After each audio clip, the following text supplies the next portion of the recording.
আসসালামু আলাইকুম ইব্রান, কি অবস্থা সবাই? আশা করি সবাই ভালো আছেন। আলহামদুলিল্লাহ আমি অনেক ভালো আছি। তো আজকে আবার চলে আসলাম নতুন একটা ভিডিও নিয়ে। তো আমার যে বড় ভাই, তো তাকে তো সবাই চেনেনি, মাসুদ নুসান ব্লগ ইউটিউব চ্যানেলের নাম। তো তার বড় ভাই যে আছে মাহবুব ভাই, তো সে মালয়েশিয়া ছিল, মালয়েশিয়া জেল খাইতে আসছে প্রায় 4 মাস। তো এখন সে বাসায় আসছে। তো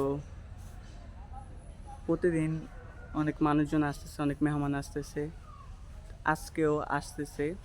তো আজকে তাদের বাসায় কি পাক হইতেছে, মেহমানদের জন্য কি আয়োজন করতেছে, তো ওইগুলো আপনাদের মাঝে তুলে ধরবো। আশা করি সবার ভিডিওটা ভালো লাগবে। তো সম্পূর্ণ ভিডিওটা দেখার জন্য আমার সাথেই থাকেন। আর সবাই, আমি যেহেতু একটা নতুন ব্লগার, সবাই আমার চ্যানেলটাকে সাবস্ক্রাইব করে দিবেন আর ভিডিওতে লাইক কমেন্ট শেয়ার করে আমার পাশেই থাকবেন। চলেন যাওয়া যাক বাসায় কি আয়োজন হইতেছে। তো চলে আসলাম, এই যে হচ্ছে বাসা। চলেন যাওয়া যাক।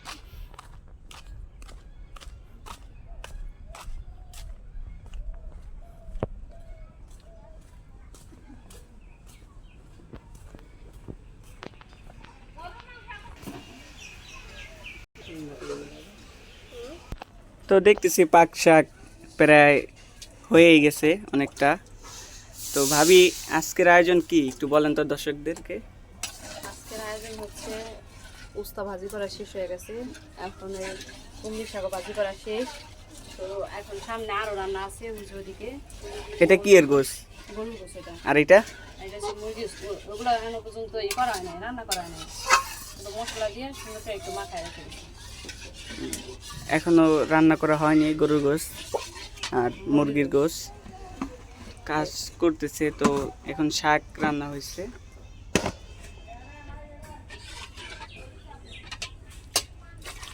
তারপরে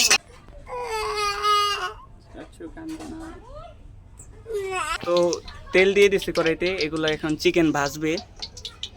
এই যে হচ্ছে চিকেন।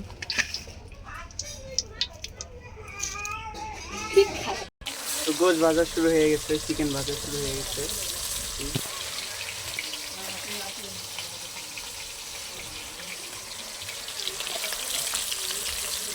এই যে তো রান্না দেখতেছি আর ভাবতেছি কোন সময় খাওয়া শেষ হবে, রান্না শেষ হবে আর আমরা খাবো। ভাবির কাজের প্রচুর চাপ, ভাবি প্রচুর দক্ষতার সাথে কাজ করতেছে, প্রচুর প্রচুর প্রতিভা তার ভিতরে। প্রতিভার কোনো শেষ নাই, একটার পর একটা রান্না করতেই আছে, রান্নার কোনো শেষ নাই। সব কিছু রেডি হওয়ার পরে দেখতে পারবেন কত পদে রান্না করতেছে।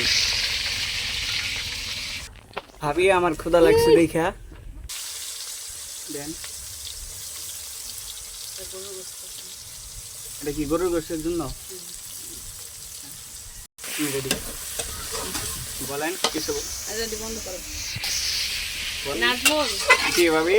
তুমি যে সব কিছু দেখাইতেছো, তোমার যে আমি একলা একলাই যে খাইতে দিলাম এই জিনিসটা যে তুমি দেখাইতেছো না, কারণটা কি? তো ভাবি হচ্ছে আগে সবার আগে গরুর গোশত না রান্না করে আগে তোমার আমি চিকেন বাজিয়ে দিলাম যে তুমি আগে খাইয়া নাও। তো দেখেন কতটা মহব্বত। আমার ক্ষুধা লাগছে দেখে ভাবি গরুর গোশ না পাকাইয়া গরুর গোশত পাক করার কথা ছিল, সেগুলো পাক না করে আগে সরে চিকেন খাই দিলাম। দেখেন ও কতটা পরিমাণে চাল আসছে, আপনাদের দেখায় নাই। এই দেখা, এখন এগুলো সব আমি খেয়ে ফেলবো একা একা, তাকে দেবো না। যে আমাকে ভাইজিয়া দিচ্ছে তাকে এখন দেবো না। আবার আপনারা স্বার্থপর ভাববেন না, দুষ্টামি করলাম। এখন আমি খাবো। গরম, প্রচুর গরম। প্রচুর ওইগুলো ভাজাও গরম, আবার এমনি বাইরেও গরম, অনেক রোদ উঠছে, প্রচুর পরিমাণে গরম। ছোট দেবর কাজে থাকে যে ভাবি কোন সময় কি করতেছে আর ভাবি কোন সময় একটু খাইতে দিব, পাশে বইয়াবে একটু খাইলে তাড়াতাড়ি করে যাতে কেউ না দেয়। তো কতক্ষণে খাইয়ালে ওর দিকে সরবো কাজে আইয়া। ভাবির খাওয়ানোর কোনো খবর নাই, ভাবির তৈরি করবো তাড়াতাড়ি কতক্ষণে খাইবো। যে কতটুকু কষ্ট করলাম এটাও আর ভাবার কোনো দরকার নাই, ওর কথা দিছে আগে খায়ালই। আপনিও খান, আমি একা একা খাবো কেন? দেখাইতেছে যে আমার দিতেছে এ পাগলা এদিকে আয়, এদিকে এদিকে এদিকে আয়। চাচ্ছু তুমি কি খাবা? চিকেন খাবা? কি খাবা? চিকেন খাবা? চিকেন না খাইলে হয় না? হ্যাঁ কেন তুমিও চিকেন খাবা না? না তোমাদেরকে আজকে চিকেন দিব না, আমি খেয়ে ফেলবো সব। না মোবাইল ভেঙে ফেলবা? ভেঙে ফেলো। মামা না মামা দেখি খাইবা না? সিরিয়ালে দাঁড়াও আচ্ছা দাঁড়াও, তোমরা সিরিয়ালে দাঁড়াও, কয়জন দেখি দাঁড়াও, সিরিয়ালে দাঁড়াও, তোমাদেরকে চিকেন দেবো, সিরিয়ালে দাঁড়াও এই বাড়ির মেহমান সবচেয়ে বড় মেহমান সব। হচ্ছে সিরিয়াল ওই যে সিরিয়াল সিরিয়াল একজন এদিকে আসো, একজন এদিকে আসো, একজন এদিকে আসো। আরে সিরিয়াল দাঁড়াতে কি সুন্দর দাঁড়ায়। হ্যাঁ এই তো সুন্দরভাবে দাঁড়িয়ে থাকো। তোমাদেরকে আজকে দিও না, তোমরা এইভাবে দাঁড়িয়ে থাকো স্ট্যাচু।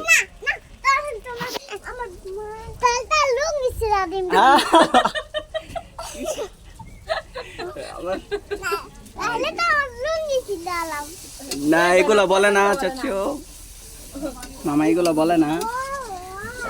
এই পোষা কথা কয় না আব্বু। নাচো যাও, ভালাই থাকো না।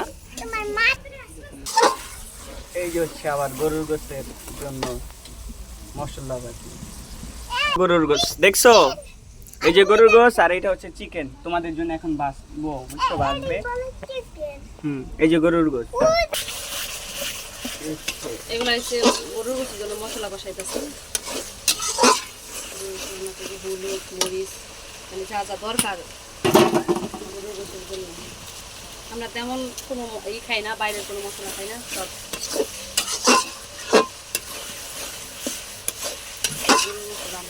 এগুলো আমরা খাই। আদা রসুন জিরা, তারপরে হচ্ছে হলুদ মরিচ এলাচ তেজপাতা। এই যে এটা হচ্ছে ঘরোয়া মশলা আর কি, হাতে বানানো, যেগুলো দিয়ে গরুর গোশত রান্না করতেছে। এই যে হচ্ছে চলতেছে মশলা কষাইতেছে, মশলা কষাইতেছে আর কি। এই যে হচ্ছে গোশগুলা দিয়ে দিচ্ছে। এগুলো ওই যে গরুর গোশগুলা মশলা দিয়ে মাখায় আসছিলাম না, ওই গোশগুলা দিলাম একটু ভালোভাবে একটু কষানো, কষানোর পরে একটু দেরি করুন। ও আর হনে কি একটাও নাই, হেলিকে একটা কি বাক করে দিন পোলাহানি একটু দেওয়া যেত না, ওরা তো পোলাহানি এই জিনিসটা খিদা লাগছে।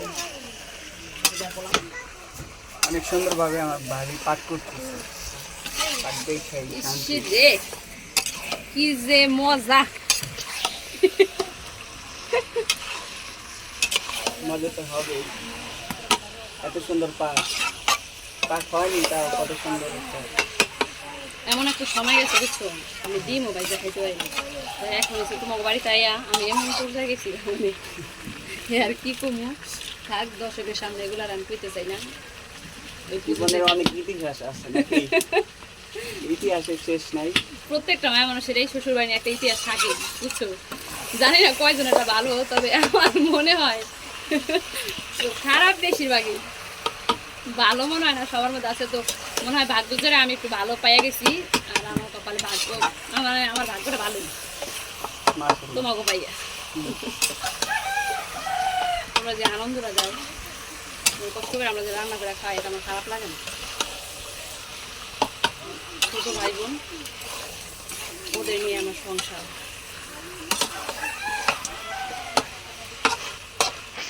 তো আপনারা সকলে ওকে সাপোর্ট করবেন, আর ও নতুন চ্যানেল খুলছে, আরে তো দুষ্টামি ফাইজলামি যাই করি, আপনারা সকলে মানে নাজমুল না শুধু নাকি, তো দুষ্টামি ফাইজলামি যাই করি, আপনারা সকলে নাজমুলকে একটু সাপোর্ট করবেন। ও মনে খুব আশা নিয়ে এই অনলাইনে আবার আসছে, তো আগে ছিল না, এখনই নতুন আসছে। এই ইউটিউবে আর অনলাইনে মানে কাজ করলে অনেকের অনেক ভালোবাসা পাওয়া যায়, চেনা অজানা, জানা অজানা, মানে অনেকের ভালোবাসা পাওয়া যায়। তো এই জন্যই ও বুক ভরা ভালোবাসা নিয়ে আর বুক ভরা ভরসা সাহস নিয়ে আপনাদের সামনে আসছে।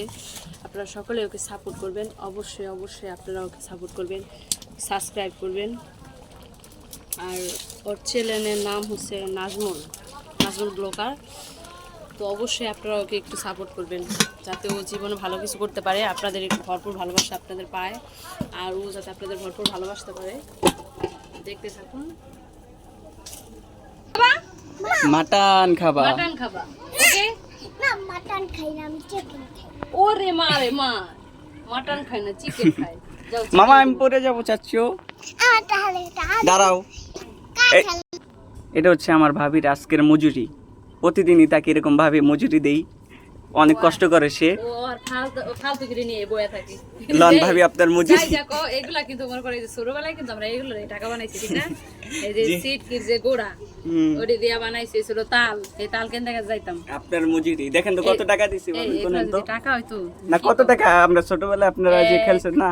আচ্ছা বড় বড় গুলো 1000 টাকা নোট। হ্যাঁ এই যে দুইটা 1000 টাকা নোট, এটাও 1000, এটা হচ্ছে 500, এটাও 500, এটা 500, এই 500, এই 500। হ্যাঁ তো মোট কত টাকা হইলো? মোট হয়েছে এখানে হচ্ছে 2500 আর 3000, 5000। আজকের মজুরি আমার 5500 টাকা দিছে। ভাবির আজকের মজুরি 5500 টাকা, দেখছেন গাইস? 5500 টাকা দেখেন টাকা। এই জীবনে কে পাইছে ভাই জানি না, তবে অবশ্যই আপনারা কমেন্টে জানাবেন যে আপনারা কে কে এরকম টাকা মজুরি পাইছেন মজুরি হিসাবে। এক সময় এই টাকা দিয়ে অনেক খেলছি। কত সুন্দর দেখা যাইতেছে দেখেন, 5500 টাকা এই যে তোরে দিলাম, তুই পকেট। আমার ভাবি আবার আমাকে পকেট খরচের জন্য দিয়ে দিল। এত ভালো ভাবি পাওয়ার জন্য তো সবাই সাবস্ক্রাইব করেন। না ভাবি আর কষালে আমার পুরো একটু জল দিন, ওই যে পুরো ভাত খেতে পারে, ওই তো অনেক দিন না। তোমার পোলার লিগে তো মুরগি, তোমার পোলার লিগে গরু খেতে না, গরু খাওয়া তাই না? খাসি খেতে তো এইখানে একটু বহো। কোন